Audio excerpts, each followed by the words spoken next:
So today we're going to learn section 8.4, which is on properties of logarithms. So just like we learned the distributive property when you're solving an equation, that's a property. Today we're going to learn logarithmic properties that will help us to simplify and expand expressions. So that's what these say. We were going to use the properties to simplify and expand logarithmic expressions. The main reason we're learning this is because later on in the chapter we'll solve logarithmic equations, and we will need to sometimes expand or simplify to help us solve them. So there are three properties which we will see. The big thing to notice though is that when you're looking at these, the base of the logarithm, the little subscript number, that does have to be the same. So to use these properties, the bases must be the same. So like log base 2, log base 2. If you had log base 2 and log base 3, you would not be able to use any of these properties to simplify. So the first one is the product property, which says if you have a log base b of m times n, you can expand that out to be two separate logarithms, but instead of multiplication, you will add the two separate logarithms. So let me show an example with numbers. Log base 2 of 4 plus log base 2 of 3 .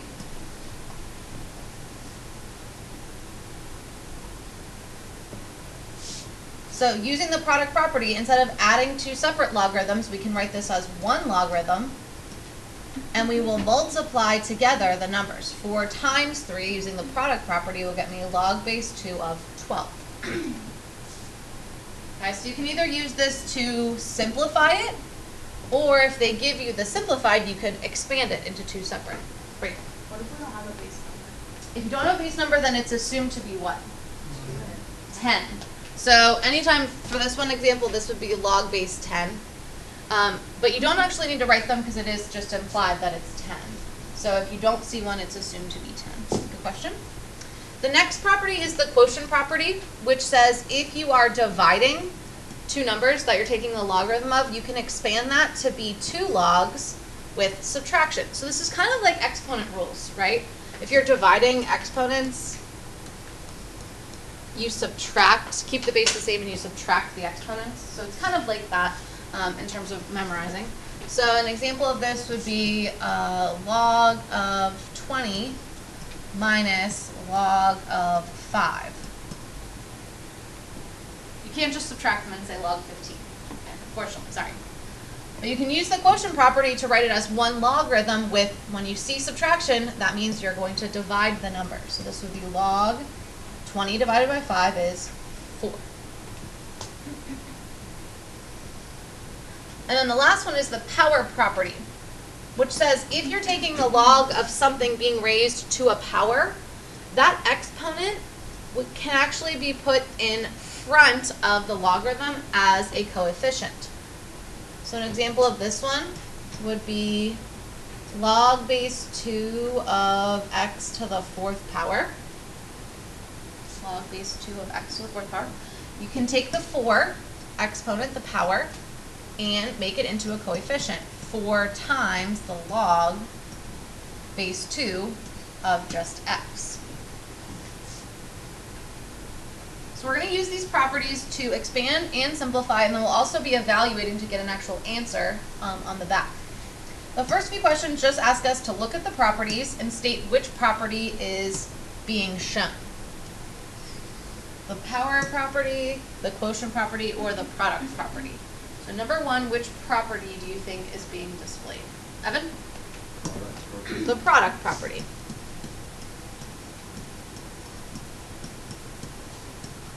Because this is really 2 times 3, so they broke it up into log of 2 plus log of 3. How about the next one?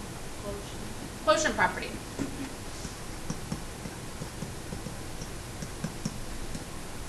So they really took log base 5 of 2, and they divided 6, and then they reduced the 2 6 to be 1/3. Now 3 and 4 you may need more than one property to tell me what is going on in the equation. Emily? Power and quotient. Power and quotient, good. So they took the power, and they moved it to the front. So that's our power property. And they also used the quotient property and changed it to subtraction.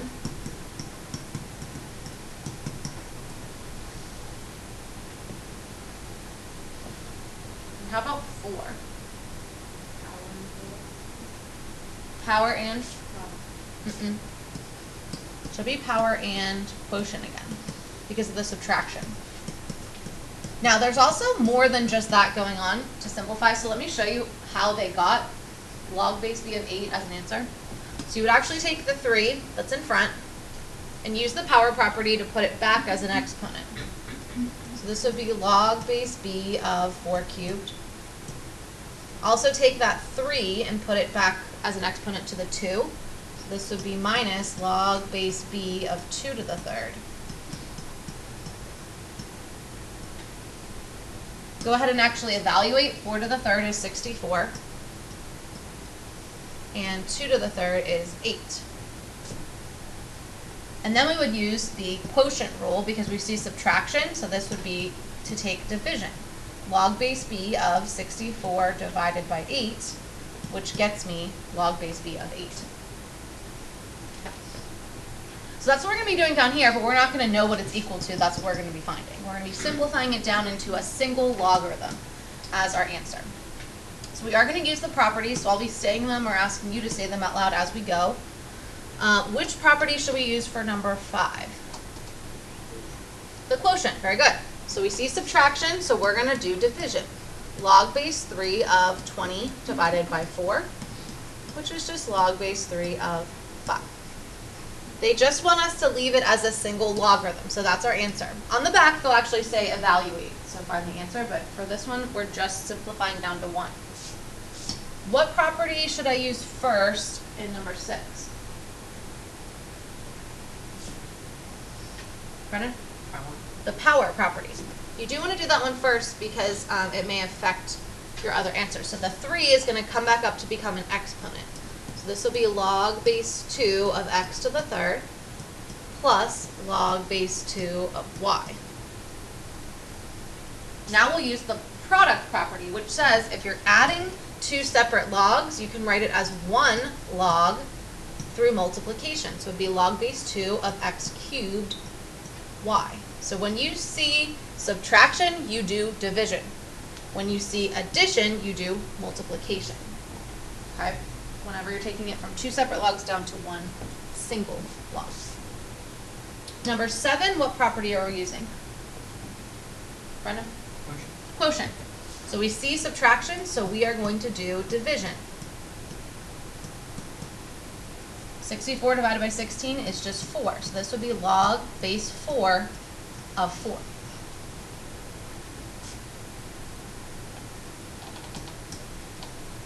See if you guys can try 8, 9, and 10.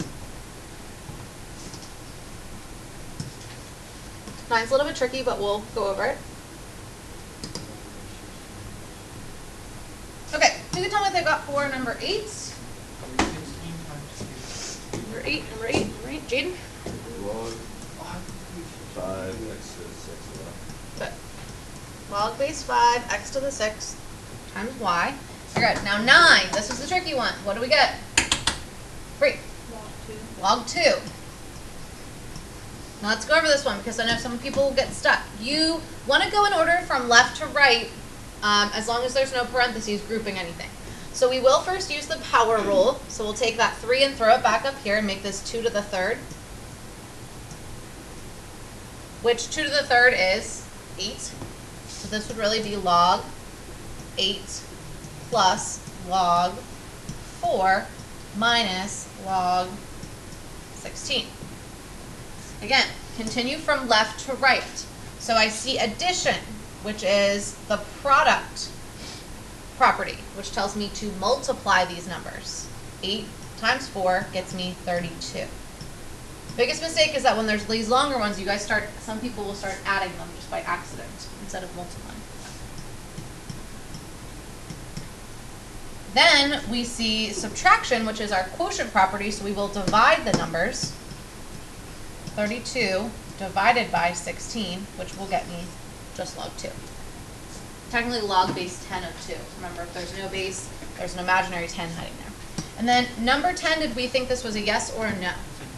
It is a no. And why? Because they have two separate bases. Very good. They have different bases. Be careful on the homework, because I think there may be a few on there that would have different bases. So if this one up here were like log base 4 of y, you would say can't be simplified. Okay. Now on the back, we're going to switch gears. I'm going to give you the simplified and ask you to work back to expand it. So we're asked to expand each logarithm. So again, we're going to use that same property, but in reverse. So I see division. So the quotient rule tells me that I can write these separately using subtraction. So this would be log base 5 of x minus log base 5 of y. So again, still, we see division, we do subtraction. We see multiplication, we do addition. Okay, so we're going in the reverse. Now the next one has two properties. It has 4 times p and p to the third. So we see the product and the power. I would do the product first to make this log 4 plus log p to the third, because multiplication, when expanded, becomes addition of two separate logs. Then we'll use our power. This 3 will come out front and become a coefficient. So we'll have log 4 plus 3 log p.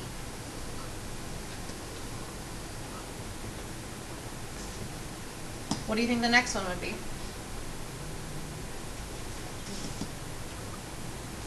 Bree? Log, so real subject 2. Log base 2. Plus log base 2 to the second. Oh wait, 7 log little thing 2. Oh my gosh, it's not working out for me. It's okay. What operation do you see between 7 and b? There's product and power. Okay. Product, there is no power. Oops. This 2 is the base. It's not 7's not an exponent. So it's just the product property. What's it? 2. I mean, technically it's b to the first if you really wanted to. But it should just be just the product property. So the multiplication will change into addition. So this should be log base 2 of 7 plus log base 2 of b. If you really wanted to, you could put a 1 in the front of there, but we don't have anything larger than that for our power. Now, 14, when there are two things being raised to a power, you could put the 2 out in the front, but then you're going to have to distribute it to each later. I would suggest that you distribute it first.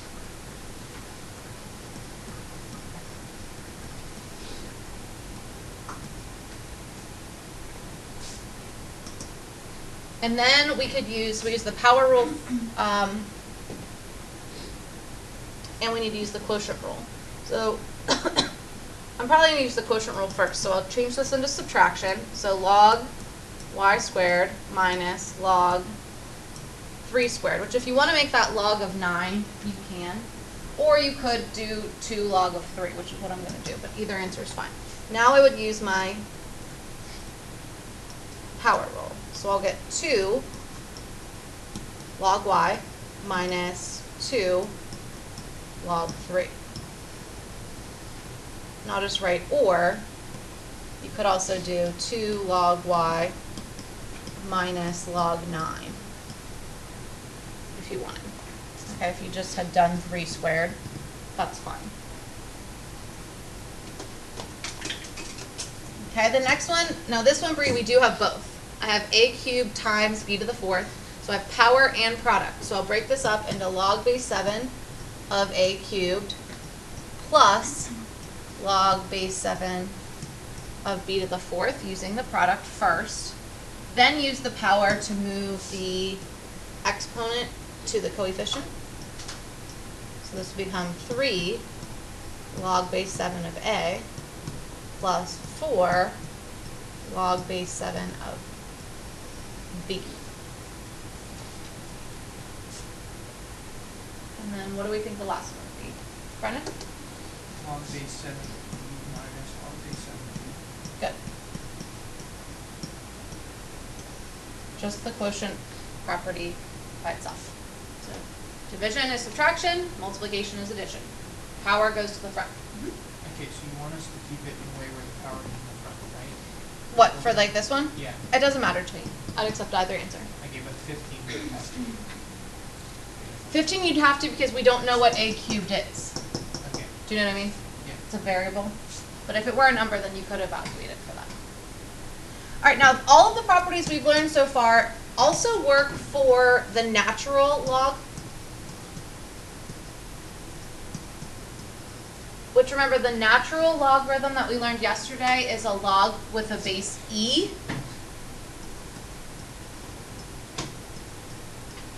Okay, but remember, instead of having to write log base e, we used a special notation, which was this, ln of x, which represents a log with a base e. So these properties all work for natural logs because they would have the same base. These are all base e. Okay, so you would know that they have the same. Now the only thing different is that obviously when you combine them, you'll keep it a natural log instead of making it a different log. So this one right here would be using our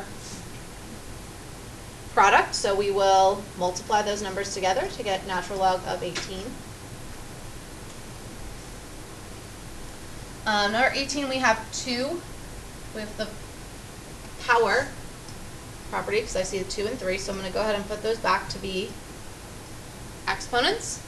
So this would be natural log of 8 squared minus natural log of 4 cubed. And I should have also noted that the directions did change. They want me to simplify this down to a single logarithm instead of expanding it. Okay, now since these are numbers, I would probably evaluate them at this point. So 8 squared is 64.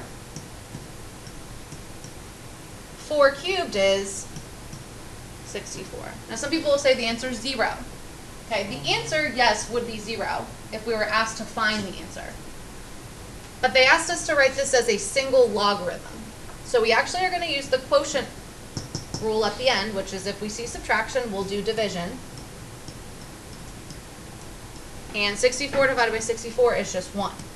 So this should be the natural log of 1. Which the natural log of 1 is 0, which we'll talk about later when we evaluate. But the directions just ask us to find a single logarithm. All right, now the next one we have something in parentheses. So I would go ahead and do that part first. So for this instance, I'm going to use the product rule to make this the natural log of x times y. So I see addition, I do multiplication.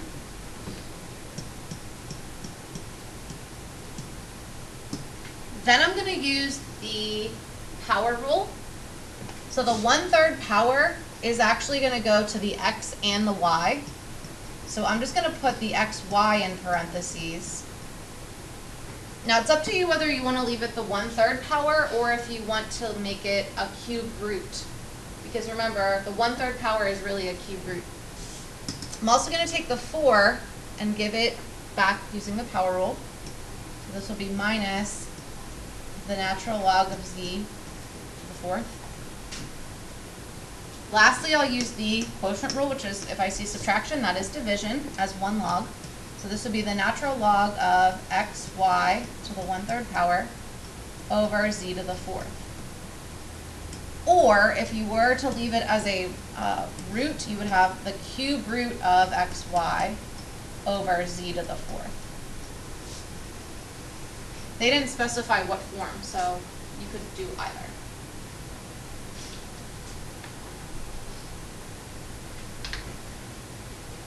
All right, the last few examples, they want us to actually evaluate. So remember, when you're evaluating, you're finding an answer to the problem. And again, our calculators unfortunately can't do this for us because these are mostly log, not base 10, and our calculator only does log base 10. So we're going to use the properties to simplify it down to a single logarithm, and then we'll evaluate. So for this one, I see subtraction, so I'm going to use the quotient, which is division. So this would be log base 2 of 4 divided by 16. I would reduce that. So reducing this, I will get log base 2 of 1/4. How do I evaluate this to find the actual answer from yesterday? How do I find out what the log base 2 of 1/4 is? From homework.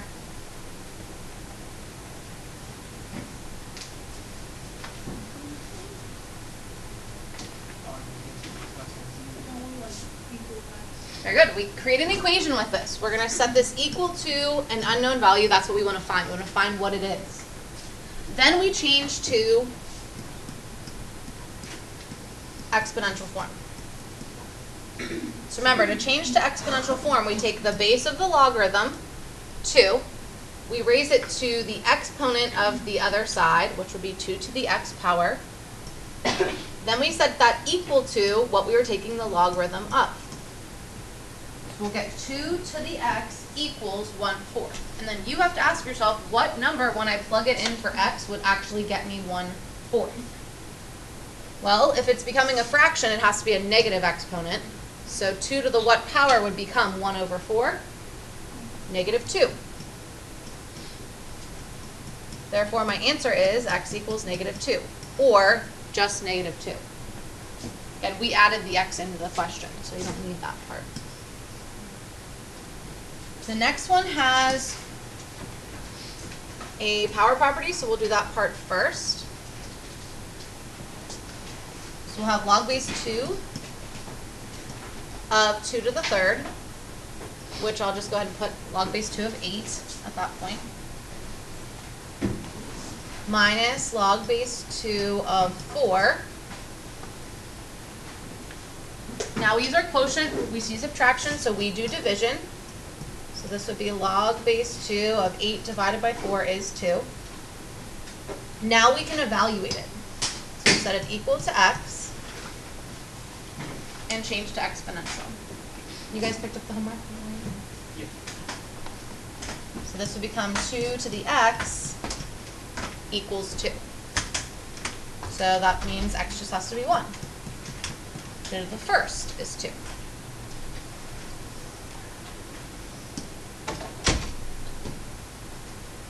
Now, again, these types of questions are going to be on a no calculator part of your quiz Friday. So this next one, when we change this, see the 5? Whenever I put this over here, I'm going to get 3 to the 5th.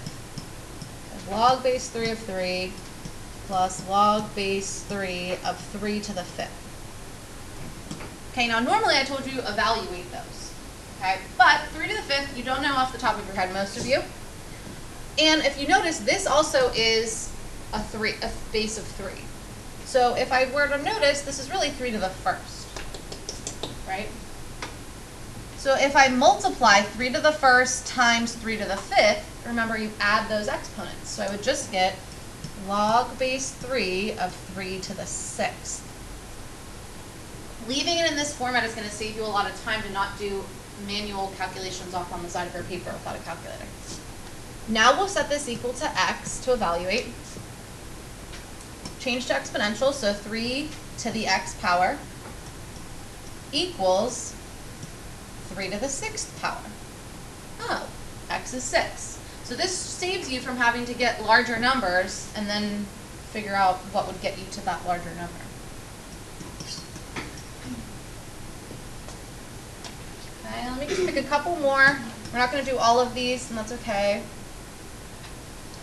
Let's do 36 and 38 at least. Uh-oh.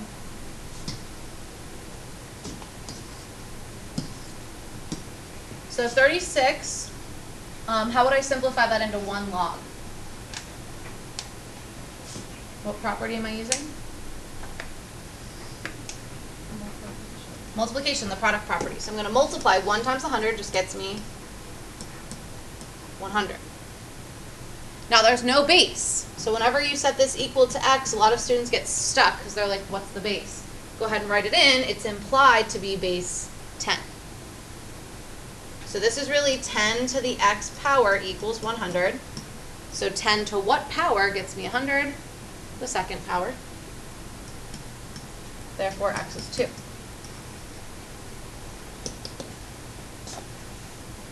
Okay, number 38, so let's skip to that one, just to see another one with a fraction in it. So we do have the power property. This 2 needs to go back to the 4, and this 1/3 needs to go back to the 8. So I'll have log base 8 of 4 squared minus log base 8 of 8 to the 1/3 power. This would be no calculator. 4 squared we know is 16. What does the 1/3 power really mean? The cube root. So what is the cube root of 8? 2. So this would be log base 8 of 2. Then we see subtraction, so we use the quotient rule, which is to divide. 16 divided by 2 will get me log base 8 of 8. You'll notice that anytime the base and the number are the same, the answer is going to be 1.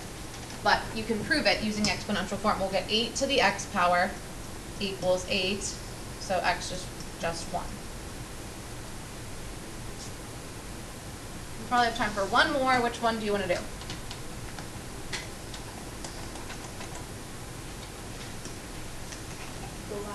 The last one, 41, right here. All right, so looking at them, I do see that I have a power rule in the second term. So I'll take that and give it back to the 3. So I have log base 9 of 1/3 plus log base 9 of 3 to the 3rd power, which is 27. Now I'll use the product property, which is, since I see addition, I'm going to multiply 1/3 and 27. So that's like the same thing as dividing by 3, 1/3 times 27. Which will get me log base 9 of 9. And then we'll just get 9 to the x equals 9, therefore x is also 1. All right, homework is 8.4 worksheet you picked up on the way in. It actually is a little bit easier than some of these. It's just expanding and simplifying.